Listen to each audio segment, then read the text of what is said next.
Okay, happy Sunday, Black women. I want to start this video off by saying that the majority of this video is going to be full of informational clips submitted for your information and some of the very reasons why you should not vote for Trump and learn to understand the serious damage that Project 2025, Trump's plans, all of the representatives that are in his pocket and that are just as racially hateful and white supremacist as he is, the fact that he has more than 50% of the judges on the Supreme Court in his pocket, and that if the American people ever want to try to get this country somewhat back on the rails of equality and get back the country on the rails of equality and justice for everyone in it, I think that the majority of you should reach out to your congresspersons, okay, and ask them all to begin to submit an article of impeachment for the particular justices on the bench that are bought and paid for by Donald Trump and other rich white people in this country who are more concerned with developing beachfront property and instead of the lives of people in Gaza, the Black people's lives in America, the Hispanic people's lives in America, the Asian people's lives in America, and all other people of color's lives in America. The fact that these people actually look at us as if we are nothing but peons to work in their companies for pennies to make them money is so insulting. It's just outrageous. And the fact that we, as the majority people in America, Black and non-Black people, don't understand that if you don't pull away from this white assimilation and wanting to worship white people and be so anti-Black, you're going to destroy yourself in the process. Because what white people specialize in is conquer and divide. Separate, conquer, and divide. I'm going to say this quickly and not go into depth, but I want Black people to be on guard. In all the cities where they are funneling in migrants, immigrants that are undocumented, do not fight with these people, but be on guard because this is what white America wants. They want to cause friction between you and them. Now, by all means, protect yourself. And this is where in places like Chicago, New York, Detroit, etc., where you have a lot of gang members, if those gang members are serious about their Blackness and their Black communities, their turf or whatever, they would be out there patrolling those streets the way Black males did in the 60s, 50s, and 40s against all groups of people who thought that they could just bully Black people and hurt them. The way they did that young Black girl in Chicago, beat that girl so badly, her face was unrecognizable. These are the things you have to look out for. You also have to begin to arm yourself and understand that when white people start this separate, conquer, and divide, what they will be doing is actually giving guns to Hispanics and others to fight against Black people so that we kill each other. So Black people, gear up, get ready, get your bulletproof vests, get your licensed weapons, get everything you need to protect yourself and your children. Black women, if you're able, move out of those neighborhoods as far away from the poverty and the migration into your communities. While you're in those communities and you can't escape, set your camp up. Get everything ready so that if you have to go to war, you are prepared. In addition to that, get on your representatives' backs. Black people have to learn to vote strategically. They have to learn to organize their vote. Organize your vote so that more than one person standing behind others will put the fear of God into these representatives in these offices and know that it's not just my vote you're going to lose, not me, one person, but you're going to lose more like 50 to 45 or 49% of the vote. And you're not going to have that seat come next time when election rolls around. And it doesn't matter who you give it to. You could give it to an independent, Republican, or Democrat, as long as they have a plan to deal with the economics, the housing, and the education interests of Black folks. You got to get back to being the way you were, Black people. From the 1800s to the early 1900s up to the civil rights, you got to stand up and fight for your rights. I mean, goddamn, do I got to put on the Bob Marley song, Emancipation, and get up and stand up, fight for your rights? Let's go. Get into the mentality. These white folks is going all out. They're changing the laws in front of you because they can't win otherwise. But you still have the opportunity to win the fucking war. If everybody gets out and votes, all Black people, all the Hispanic people in their right mind, Asians and others that know that these white racist people are dangerous to this country and to all people who are not white, listen, you got to get out and you got to vote them all out of office. And you got to start voting in people who are Black and non-Black, who care about all people, not just themselves, and who want to see everybody able to buy homes and be able to give their families generational wealth. You can do it, but if you let this orange character become the president again, he's going to change the laws of this land by way of the Supreme Court to where you're going to find it hard pressed to find white people to go up against the Supreme Court on poor people's behalf. And I don't know what this country is headed for. But if you let these people in office, they will completely destroy this country, and you will literally have no rights. And all these Hispanic people that are so hating, anti-Black and hating Black people because they've been taught that through culture and religion, you're going to find they're going to come for you first. They're going to round you up and throw you out of this country faster than you could blink your eye. And if you think I'm playing, do yourself a favor and Google search all of Trump's speeches and look and see for yourself how he starts each and every speech hate mongering about the migrants and how he's going to round you all up and throw you out. You better wake up. You better put that I hate Black people shit to the side when Black people have never done nothing to you and there's always been white people, and get your mind right. So in this video, I'm going to start with why it is important. The fact that Democrats and Republicans who are really about doing the right thing, and I don't even know who they are, but if you know them, and when I say do the right thing, it means going against their party to actually stand up for democracy and inclusion of all people, not just white people with money, because they don't even give a fuck about the white people who are poor and struggling like the rest of us. They only care about the filthy rich whites. So I'm going to start with the video explaining to you guys why the Supreme Court's ruling the other day of granting immunity to Trump is so problematic, because it's not just about him. It's for all the presidents that come after this fool that are going to inherit the same power like a king. And this is not a monarchy. So no president should have the fucking power or legal right of immunity, which means they could do anything and never have to be held accountable to it. I don't know if y'all understand that, but that's what that means. And that is as dangerous as it gets. Like, if this guy decides, or you know what, I just feel like assassinating a few people or causing all of this chaos or polluting their drinking water or poisoning their food, nothing's going to be done about it. Nothing at all. Is that what you want? For the country they were creating and the monarchy they wanted to leave behind. The Supreme Court's decision to grant U.S. presidents absolute immunity for core official acts will have implications long after the 2024 presidential election. With passionate viewers on both sides of the aisle, we felt we needed to have a conversation about why this decision is concerning.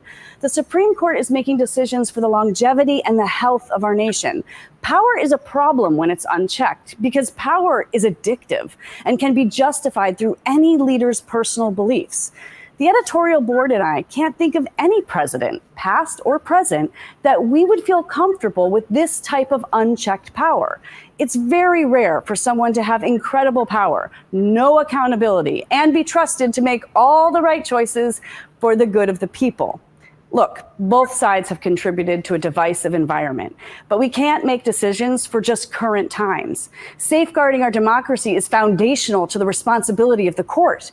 Our founding fathers certainly weren't perfect, but they cared about what America would be like in 250 years.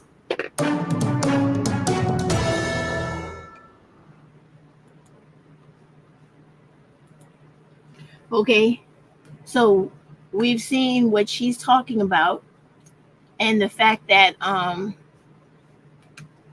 this is really a problem.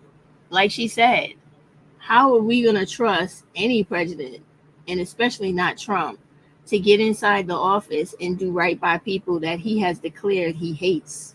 He hates Hispanics. He hates blacks. So do you really think he would be a person who would be able to control himself, control all of his impulse controls of hatred and maltreatment of us when he had to decide about things that concern our health and welfare?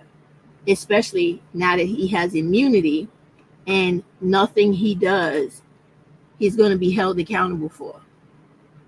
So if he makes up a law tomorrow and it actually passes, if you vote this dude in, he's going to bring in all of his MAGA people and all of his white racist KKK people, and they're going to do nothing but pass laws that restrict your everyday movement in life. And if you think it's a joke, please refer to the history of America before you brought your ass here. It is not a joke. Every single group of people that have come to this country has been held under some form of oppression or suppression by the American government. But black people do worse. So if you think they're going to spare you just because you may think you're the right kind or you're not black like us, you would be mistaken. Ask the Japanese, ask the Chinese, ask the Native Americans. They imported to this country because they are not truly indigenous to this land. They came here. Contrary to popular opinion, Africans are indigenous to this land. And you might also ask the Hispanics who came here and suffered all types of treatment during World War II, and some that came during World War I. Speak to them. Ask them all of the struggles they went through in this country and how the majority of them packed their shit and left and went back to where they came from. You really don't understand how savage this fucking place can be.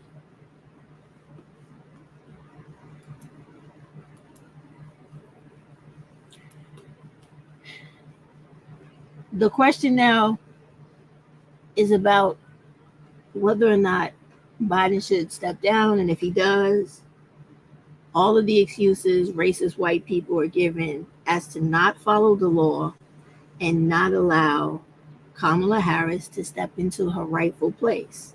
Now, every white person, black person, Hispanic person, Asian person, and all other non-black people who hate black women are going to have a problem with this. And because she's not a white male, which is what the world is so accustomed to and so in love with, they're going to feel like, they're losing. So they will go out of their way not to vote for her and cause us to fall into a world of fucking problems that you won't be able to fix readily after it happens.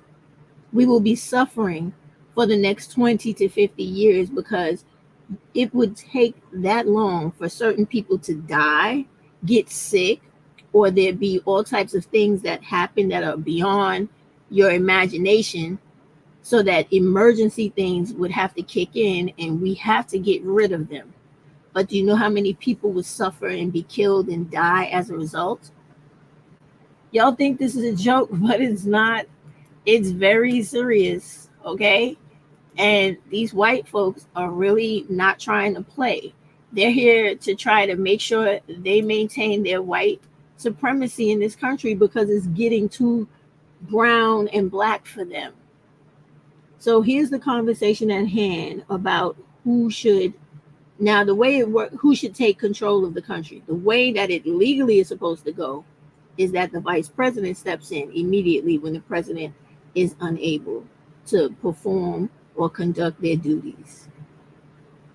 Kamala Harris is the clear front runner, and it's not clear who, if anybody, would actually challenge her for the nomination. But the thing is that she, we talked about credibility. She's going to have to, first of all, answer the fact that she's been one of the main public validators of his health. You remember after her report, she went out there and said he is with it. He is commanding everything in the room. She's going to have to sit down and answer tough questions. If Joe Biden drops out, the first week that she is out there is going to be critical. Because if there's any signs of chinks in the armor, there are many, as you just said, there are many people in the wings that are ready to pounce as soon as she shows weakness. So this is the biggest question facing the party now. I think Joe Biden's a goner. We'll see when he drops out. I think it'll probably be very soon. Then is Kamala Harris a freight train, or are we going to get other candidates who challenge her? And what do the Democratic voters want? So we're doing a flash poll, shows live Monday through Friday, 6 o'clock Eastern. So especially for our live audience, I'm super curious what you think, given the current state of affairs. Should Kamala Harris replace Biden now, or should delegates pick the candidate at an open convention? We'll come back to that poll after you guys get a chance to vote on and get a chance to watch the story. But Yasmin, what's the latest on the situation with Kamala? Okay, so let me just tell y'all, right? Now, even though this dude is sitting up here talking about he's going to put a poll together in reference to an open convention, that is against the law, because there's nothing wrong with Kamala Harris at this point. You understand what I'm saying? Now, if she came on and said, I denounce this, I don't want to become the president, whatever the case may be, or there's some conflict of interest, yeah, then you're going to go for an open convention. And it's not going to really be open to the people. The delegates of the party are going to first try to pick someone for us to make a decision on. That's the way it goes. But I want you to see how he called her a freight train. Now, why is she a freight train? She's a freight train because this white man that I thought was able to be subjective is not. He is a typical racist who suffers from misogyny and anti-blackness and racism. So if it's not a white man, he doesn't think that she could get the job done. No one else can get the job done if it's not a white male who has historically been racist and the protector of white supremacy in this country. Now I want to show you guys the retort that, I forget what her name is on the show, but the black woman who's on the show, she actually talks to them about why they should not, what is her name? I forget her name, but anyway, I think he's going to say her name when he's talking to her, but she gives the excuse that we all are thinking. Like, if black people or a person of color, any other person of color is never good enough to run for office or represent the rest of us in this country, then why should any of us vote for you white people if you don't think none of us could do the job? Who in the hell keeps telling you all that you are better than the rest of us? Because you most certainly are not.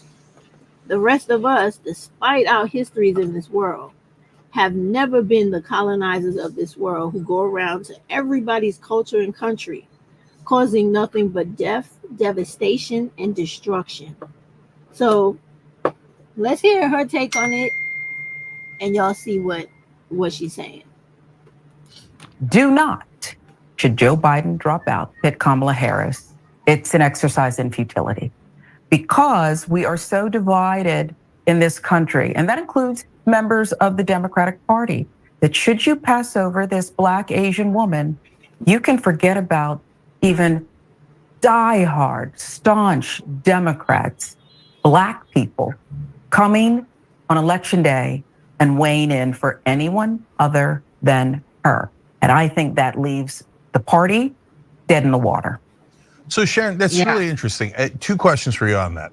So one is, I assume you're seeing that sentiment. So, give us a sense of how you're getting that sentiment. And then secondly, you're an African American woman. Would you be offended by it? Would you say, hey, I'm not interested in the Democrats if they're not going for Kamala Harris, et cetera? So what's your personal take on it? And then what do you like? Because, and then the reason why I asked the broader question as well is because I'm not sure that I am seeing that from the African American community, but my sense is you might know better. Well, here's the thing. Number one, I'm hearing it from, one was a delegate. I've been on radio. This was out of LA radio. And I'm hearing that from even friends. People who say, I don't really particularly like her. She just isn't my vibe, my jam. But the quickest way to unite Black women and perhaps Black men with us is to say, we're not going to give her a shot. It could be as fair as you want to paint about the process, Jen, and pick the strongest and the delegates and all that. But it ignores the history of misogyny and racism in the Democratic Party. And should you overlook this woman, I don't know if people who look like me will be able to get over that. We will view it as, here you are again. You're coming to us and depending on us to do all of your bidding. Joe Biden got in because of this or that. Joe Biden was elected because of Black women. Black women again, they put Raphael Warnock and Ossoff and all. Black women. And when it comes time to back us, if you can turn Joe Biden at his advanced stage into a winner, then there are people who look like me who will say, why the hell can't you do it with Kamala Harris? Besides, she's been there. None of these governors have her experience. None of these governors were VPs. She does. And any way that she was diminished throughout this administration is because the Joe Biden core loyalists didn't trust her and didn't want to prop her up. Again, I'm not saying I'm 10 toes down with Kamala Harris, but it's about the optics and what they mean to people who look like me. So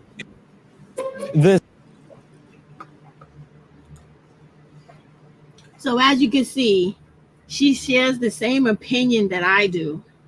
And I'm really not going to go back to that poll because, well, maybe I will, but more than likely, right? The poll is going to be white people saying no to her because, remember, she also tried to run for president and she wasn't successful. Do y'all remember that? And there were reasons for that because Black people pointed out real issues they had with her. And so, it is what it is, but I think that they need to give her the proper respect as vice president, the same way they would if it was some fucking white dude that was a vice president. All right, they're just disrespecting her because she's an Asian Black woman. All right, let me just show you this here that I think is important in regards to what Politico, the newspaper, had to say about Kamala Harris and how Asian and Black people consider her situation. In the Beltway chatter for the likes of Newsom, Whitmer, and even Governors J.B. Pritzker of Illinois and Josh Shapiro of Pennsylvania. The fact that people keep coming back to this is so offensive to so many of us, one veteran Democrat and Harris ally said. They still don't get that the message you're saying to people, to this Democratic Party, is we prefer a white person. And it seems more and more people agree that Kamala should not be overlooked. Take a look at these headlines. Here's this one from CNBC. Vice President Kamala Harris's past donors privately strategize in case Biden drops out.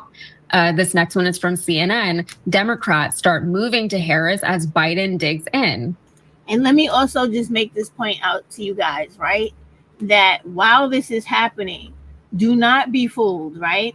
Because this is also like a dog whistle to all of these white racists in this country who will say, okay, yeah, well, let's mislead the people of the country by talking about Harris is going to become the president. And what that does is that activates the racism in all of these white, Hispanic, Asian, even Black people that are self-hating to say to themselves, no, we don't want her. So because we don't want her, they won't exercise independent thought and pick another candidate outside of Trump that is not trying to do the damage that Trump is doing, but they will instead, because they're like trained dogs and monkeys, they're gonna go right to Trump and just vote him in.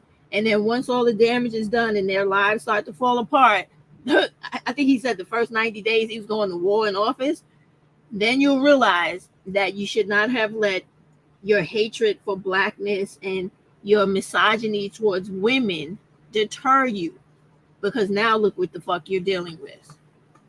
All right, let me put this last piece in and the other ones and wrap this video up, because it's a lot, but it shouldn't take that much for you guys to understand where these people are trying to go. Presidential candidate. Never, because they care about winning. So Kamala Harris is not an idiot. She's perfectly smart.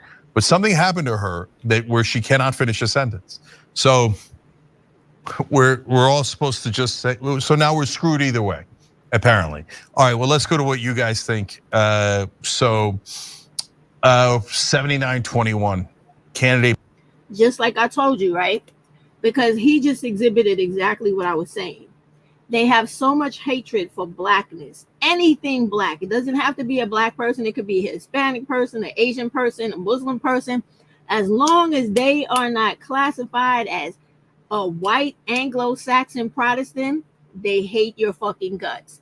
And they will dismiss all logic, all fact, all of the things that should be done just because they don't want to see anyone but a white male in the position to control the masses of people under the presidency of America. And do not throw up that fucking fucked up president that did nothing for any of us, Obama, in my face, because that was not a black president. That was a fucking mulatto, biracial male, because he was not black, because his mother was white. He never lived any black experience. He lived with his white grandparents in Hawaii. So please disregard him, because there has never been a real black president as of yet. To be born out of the body of a black woman, come from poverty, understand what all other impoverished and other people of color go through, come into that White House, whether it be a man or a woman, and do what is right by all people and not just rich white people. So let's get to the other clips and wrap this up, because I'm talking way too much. I didn't want to do that. So now I just want to show you how Donald Trump is a liar. He's been a liar since his existence, and all he does is lie about everything. And I'm going to show you these two clips about how he's a liar and what they're planning for us. Caught lying about not knowing who was behind Project 2025, even though we have video of Donald Trump praising the people behind Project 2025. Let's first give Donald Trump's Desperate Truth Social post a read, in which he tries to distance himself from Project 2025. Quote, "I know nothing about Project 2025. I have no idea who is behind it. I disagree with some of the things they're saying, and some of the things they're saying are absolutely ridiculous and abysmal. Anything they do, I wish them luck." Well, that just contradicted what you said above. "But I have nothing to do with them." Now, that is a lie, because here is Donald Trump praising 2025 and begging for them to help his campaign. Your organization is named the Heritage Foundation because you understand that our glorious heritage is the foundation of everything we hope to, which is why we need the help of the Heritage Foundation and everyone here tonight to get our tax cuts through the House, through the Senate. So it seems you do know who the Heritage Foundation is, Donald, because there you are at one of their events showering them with compliments. Guys, it's obvious what's happening here. Donald Trump is trying to unassociate himself with Project 2025 because he knows how extreme it makes him look. But the fact is, Donald Trump is the face of the Republican Party who will be instating every single element of Project 2025, such as replacing every federal employee with a Trump loyalist, abolishing the Department of Education, gutting the FDA and EPA, slashing healthcare and benefit programs for veterans and disabled Americans, and severely restricting women's reproductive rights if Donald Trump gets reelected. So let's make sure that doesn't happen. And Donald, I know you actually didn't read the 900 pages of Project 2025 because you don't read, but you are still very much associated and politically aligned with the contents of that radical agenda that you're pretending like you know nothing about, but we do know that you know. We just caught you. Donald Trump was just caught lying about. All right. So you see what I was telling you. And for him to speak about a heritage, what heritage do white people have besides the legacy of slavery? Everything in this country was either created, developed, and stolen from African Americans who were enslaved. What heritage is he talking about? Well, let's go to this last clip where I got this from Politics by Tabitha, and it shows you that these white people are really planning to do us all in if this guy gets in office. And I want to say right now, because this will be the last segment, I give credit to all the creators that I use in the news clips to inform and educate Black voters, especially Black women, because if we vote as a block, we will win. Because there are more of us than any other group in this country, and do not ever let these people convince you otherwise. Your political power is your power. And if you yield it appropriately, you will get economic power as well. You have to vote organized. You have to organize your vote and yield your organized power voting block accordingly, the way we used to do before and during the civil rights. Yeah, this is a video proving otherwise. Tell us what you're doing, Harris. You two are now working together. These guys have come up with a plan that on the victory, the third victory, the second term, we hit the deck plates runner, right? There's 4,000 appointees by a president, 4,000 to run the entire government. 1,000 of those, I think, have to be Senate confirmed. But 3,000 can start work day one. Walk through what you guys are doing. I know, and I keep asking, do you work for Johnny or does Johnny work for you, right? I definitely work for John. So what we're doing with Project 2025 is we're recruiting the MAGA America First Republicans right now so that we can take DC by storm in 2025. We're not going to go in like we did in 2017, where the establishment took over and co-opted much of the personnel of President Trump's administration. We're more prepared this time. We're recruiting grassroots conservatives, and we want all of you, if you want to serve in the next White House, next State Department, next Pentagon, we want you to sign up. Tell your sons, tell your daughters, tell all your friends. It's project2025.org. So, Johnny, okay, you heard that? If you guys want to serve, you've got to get engaged now. You've got to be involved now, because one of the big parts of this is networking. It's not just training people up, but those networks that we do with grassroots organizations, with other organizations. Walk through, tell me what the plan is. So we're collecting resumes. We're getting as much information as we can now to save the transition time on the back end. As you know, when a president wins, or president-elect wins, things happen very quickly, and you have a short amount of time to staff an entire administration. It's also looking beyond the 4,000 and what we can do with the bureaucracy itself. So we're thinking of creative policy things as well that will integrate with this. Well, hold it. When we talk about that, let's talk about schedule. I mean, is there going to be a plan in place to start to take part the administrative state? There has to be, and yes, there will be. The next president, if President Trump gets back in there, he needs to reorient the government that's in a way that hasn't been seen since Franklin Roosevelt did it with the New Deal. We need to gut these agencies. We need to start from scratch. We need to make a new government, essentially, because the one that we have now doesn't work for conservatives. It wasn't made for us. It's built against us. So we have to go back to the drawing board with these agencies. Johnny, you... Okay, so I'm going to end it here, and I hope that this helped you decide that Trump is not to be voted for, nor any of his loyalists, right?